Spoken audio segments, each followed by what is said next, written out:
Hi there, my name's Elizabeth and I'm part of the digital imaging team at the British Library in London.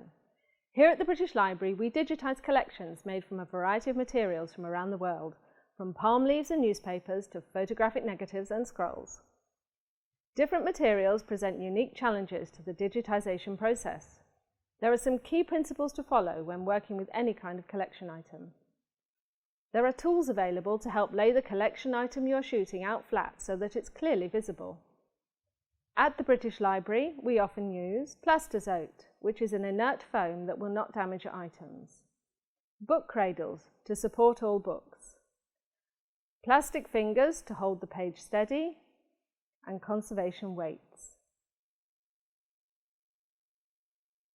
Use backing paper or a non-reflective surface underneath your collection item to minimise any reflections from your lighting source.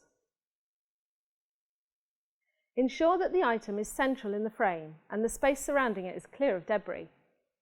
If you're using a colour checker, make sure it's not touching the item. Make sure that your image fills the frame as much as possible with not too much extra space around it. If you're shooting a particularly small item, consider using a macro lens to capture the item in detail. If the manuscript is damaged and you can see sections of the page beneath, use a soft backing material that is similar or the same in colour and size to the item page. If the item is particularly fragile, refer to the conservation video based on handling items correctly. If you're shooting a manuscript with a tight spine, the page you're shooting can appear distorted. To fix this, attempt as much as possible to keep the page flat without damaging it by using, for example, a plastic finger and a piece of Plastazote. If you are shooting a photographic negative, you will need to use a light box to illuminate the negative from underneath, and black paper to mask the area around it.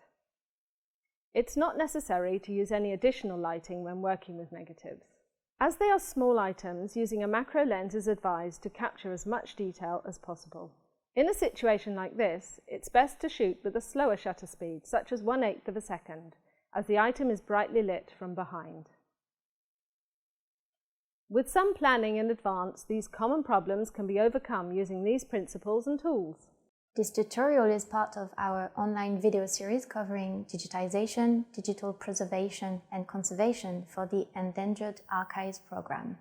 Please feel free to explore these resources at eap.bl.uk/training videos.